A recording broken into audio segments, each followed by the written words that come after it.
Assalamualaikum warahmatullahi wabarakatuh. Kami dari kelompok 8 akan mempresentasikan tentang manajemen sekolah, pembiayaan, dan pemberdayaan masyarakat. Sebelum itu, perkenalkan anggota kelompok kami. Yang pertama, Fabilila Tifni Tifanisya dengan NIM 28230. Fitri Ajeng Galuh Palupi dengan NIM 28020. Putri Juliana Sapitri dengan NIM 19010069. Dila Septiani dengan NIM 19010224. Muhammad Yusuf Adriawan dengan NIM 208.018. Dan saya sendiri Muhammad Alfan Khairis Diki dengan NIM 208.263. Next. Manajemen di sekolah. Manajemen adalah proses perencanaan, pengorganisasian, pengarahan, dan pengawasan usaha, serta usaha para anggota organisasi dan penggunaan sumber daya organisasi lainnya agar mencapai tujuan organisasi yang telah ditetapkan. Istilah manajemen dan administrasi memiliki 3 pandangan yang berbeda, yaitu yang pertama, mengartikan administrasi lebih luas daripada manajemen. Dalam kurung, manajemen merupakan inti dari administrasi. Yang kedua, melihat manajemen lebih luas daripada administrasi. Dalam kurung, administrasi merupakan inti dari manajemen. Yang ketiga, menganggap bahwa manajemen identik dengan administrasi.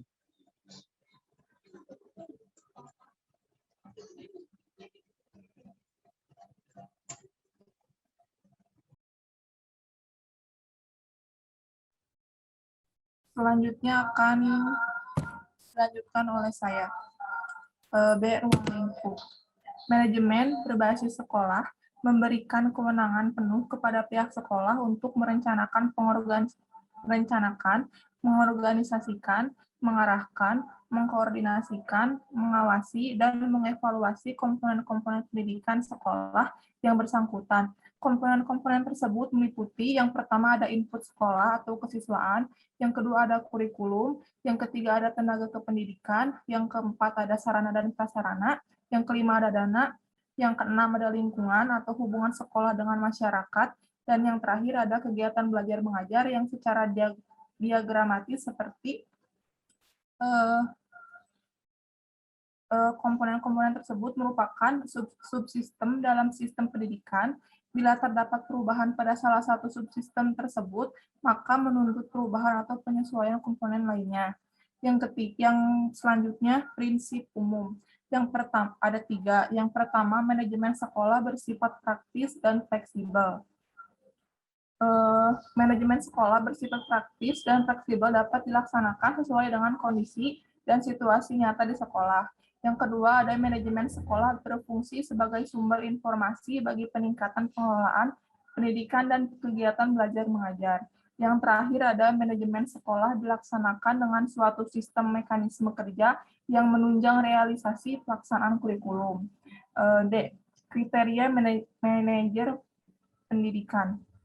Dalam pelaksanaan manajemen, termasuk manajemen pendidikan atau sekolah, perlu seorang manajer atau pemimpin administrator yang berpandangan luas dan berkemampuan, baik dari segi pengetahuan, keterampilan, maupun sikap. Seorang manajer atau pemimpin administrator pendidikan sekolah diharapkan memiliki pengetahuan yang administrasi pendidikan. Sekolah mampu mengatur kesiswaan, kurikulum, ketenagaan, sarana dan prasarana, keuangan, hubungan dengan masyarakat, dan kegiatan belajar mengajar. Lalu memiliki keterampilan dalam bidang perencanaan, pengorganisasian, pengarahan, pengkoordinasian, pengawasan, dan penilaian pelaksanaan kegiatan yang ada di bawah pertanggungjawaban. Lalu selanjutnya, menghargai cara berpikir dan rasional, demokratis, dinamis, kreatif, dan terbuka terhadap pembaharuan pendidikan serta bersedia menerima kritik yang membangun dan saling mempercayai sebagai dasar dalam pembagian tugas. Selanjutnya. pembiayaan. Pengertian manajemen keuangan sekolah secara umum. Manajemen keuangan pendidikan atau disebut juga dengan pembiayaan pendidikan adalah sejumlah kegiatan yang berhubungan dengan pengadaan keuangan, pemanfaatan keuangan, hingga bertanggung jawab keuangan dengan harapan tercapainya tujuan pendidikan secara efektif dan efisien. Dengan demikian, manajemen keuangan sekolah merupakan rangkaian aktivitas mengatur keuangan sekolah, mulai dari perencanaan, pembukuan, pembelajaran, pengawasan, pertanggungjawaban, dan pelaporan keuangan sekolah. Ketersediaan sejumlah dana yang dimiliki sekolah merupakan salah satu faktor pendukung terselenggaranya program pendidikan. Pengertian manajemen keuangan sekolah inklusi. Ketersediaan dana yang dimiliki sekolah berkaitan dengan sumber dana sekolah. Pendanaan dalam penyelenggaraan pendidikan inklusif dapat diperoleh dari berbagai sumber, seperti pemerintah, pemerintah daerah, swasta, non-government organization, dan masyarakat. Manajemen keuangan pada sekolah inklusif harus mengalokasikan sebagian dananya untuk berbagai keperluan khusus, seperti penilaian modifikasi kurikulum, media, metode dan intensif dari berbagai tenaga ahli yang terlibat. Pada dasarnya, kelas inklusif memiliki ditetapkan untuk pengambilan suatu keputusan.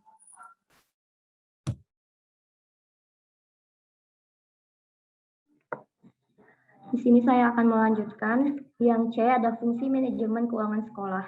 Pada umumnya, fungsi manajemen ada 4 yang banyak dikenal masyarakat, yaitu yang pertama ada perencanaan atau planning. Perencanaan pendidikan inklusi merupakan kegiatan menentukan tujuan serta merumuskan pendayagunaan manusia, keuangan, metode, peralatan, serta seluruh sumber daya yang ada untuk efektivitas pencapaian tujuan pendidikan secara efektif dan efisien. Yang kedua ada pengorganisasian atau organizing. Pengorganisasian pendidikan inklusi menyangkut pembagian tugas untuk diselesaikan setiap anggota dalam upaya pencapaian tujuan yang telah direncanakan dalam pengorganisasian. Yang ketiga ada pelaksanaan atau executing, proses pelaksanaan program supaya dapat dijalankan kepada setiap pihak yang berada dalam organisasi serta dapat termotivasi agar semua pihak dapat menjalankan tanggung jawabnya dengan sangat penuh kesadaran dan produktivitas yang sangat tinggi. Yang terakhir, ada pengendalian atau controlling. Fungsi dari pengendalian atau pengawasan pada hakikatnya mengatur apakah kegiatan sesuai dengan persyaratan-persyaratan yang ditentukan dalam rencana, sehingga pengawasan membawa pada fungsi perencanaan. Untuk fungsi manajemen keuangan terletak pada perencanaan atau planning, yang mana perencanaan anggaran kegiatan tersebut dapat berfungsi sebagai penunjang atau aksesibilitas bagi ABK dan pelatihan bagi guru pendamping khusus agar dapat mengembangkan keilmuan dalam meningkatkan kemampuan dalam mendidik ABK di sekolah. D. Ada pengertian rencana kegiatan dan anggaran.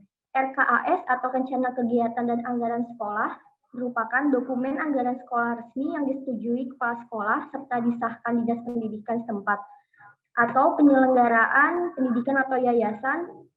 Masa RKAS sendiri hanya berlaku untuk 1 tahun ajaran yang akan datang, terdiri atas pendapatan dan belanja atau pengeluaran. Pendanaan yang mencantumkan data RKAS hanya dicantumkan dalam RKAS hanya mencakup pengeluaran dalam bentuk uang yang akan diterima dan dikelola sekolah. Rencana kerja anggaran sekolah adalah kegiatan perencanaan kerja berkaitan dengan belanja sekolah sesuai dengan anggaran masing-masing sekolah. Setiap lembaga diwajibkan untuk membuat RKAS yang setiap tahun dilaksanakan pada setiap tahun ajaran baru. RKAS di sini ditunjuk agar sekolah memiliki perencanaan yang tepat sehingga anggaran telah teralokasikan dengan pembelanjaan yang sesuai dengan kebutuhan sekolah.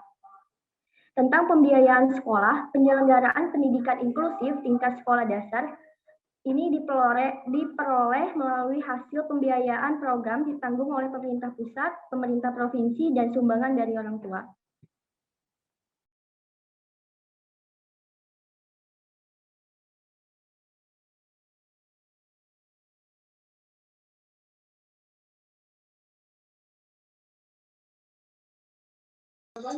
Baik, selanjutnya yaitu fungsi rencana kegiatan dan anggaran sekolah atau RKAS.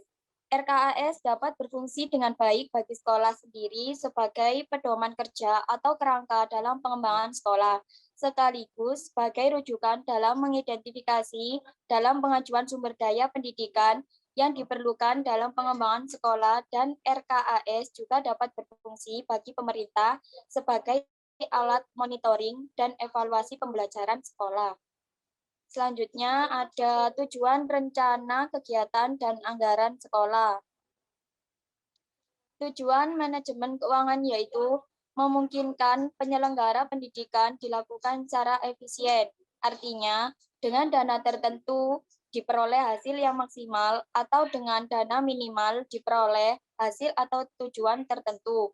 Memungkinkan tercapainya kelangsungan hidup lembaga pendidikan sebagai salah satu tujuan didirikannya lembaga tersebut. Dapat mencegah adanya kekeliruan, kebocoran, ataupun penyimpanan penggunaan dana dari rencana semula. RKAS disusun berdasarkan analisis kondisi real sekolah dengan kondisi yang diharapkan sekolah dengan memperhatikan tujuan prioritas. Menurut Muhaimin, RKAS disusun dengan tujuan: 1. Menjamin agar perubahan atau tujuan sekolah yang ditetapkan dapat dicapai dengan tingkatan dan kepastian yang tinggi dan resiko yang kecil. 2. Mendukung koordinasi antar pelaku sekolah. Ketiga, menjamin tercapainya integrasi, sinkronisasi, dan sinergi baik antar pelaku sekolah atau antar sekolah dan dinas pendidikan.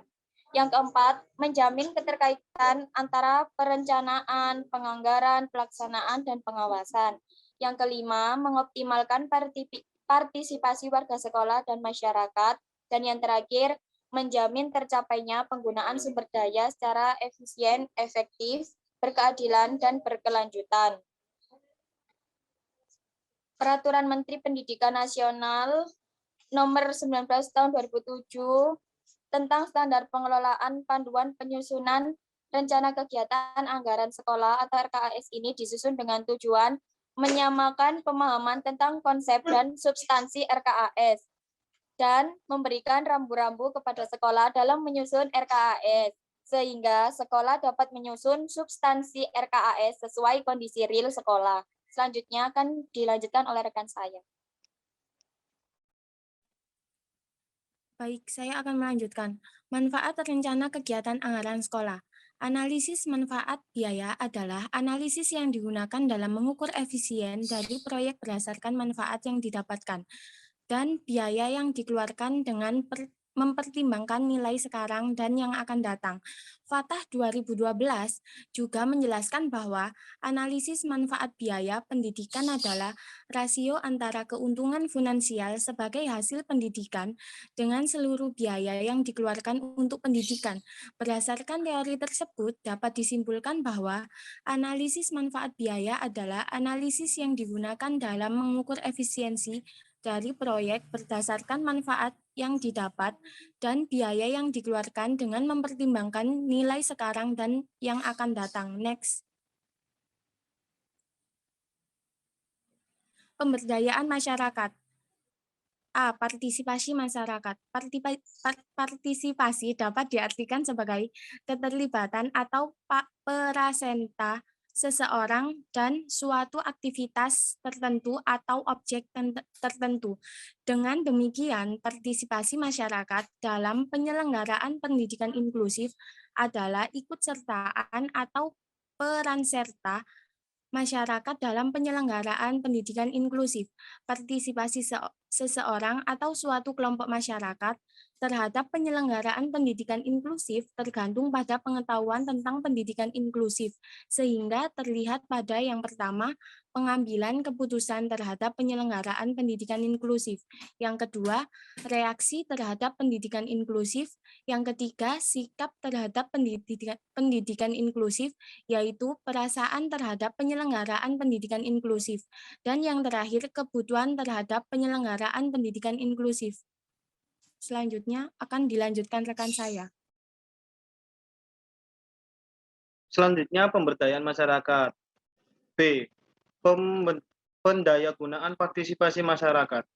Partisipasi masyarakat industri ini dapat didaya gunakan lebih optimal dengan memberikan intensif seperti kemudahan perizinan dan pemberian penghargaan kepada dunia usaha atau industri yang berperan aktif membantu dalam pendidikan. C. Strategi pemberdayaan masyarakat. Bentuk partisipasi masyarakat permasalahan dalam pendidikan tidak mungkin diatasi hanya oleh pemerintah dan atau lembaga persekolahan. Sekian presentasi dari kelompok kami. Bila ada salah kata, mohon maaf yang sebesar-besarnya. Wassalamualaikum warahmatullahi wabarakatuh.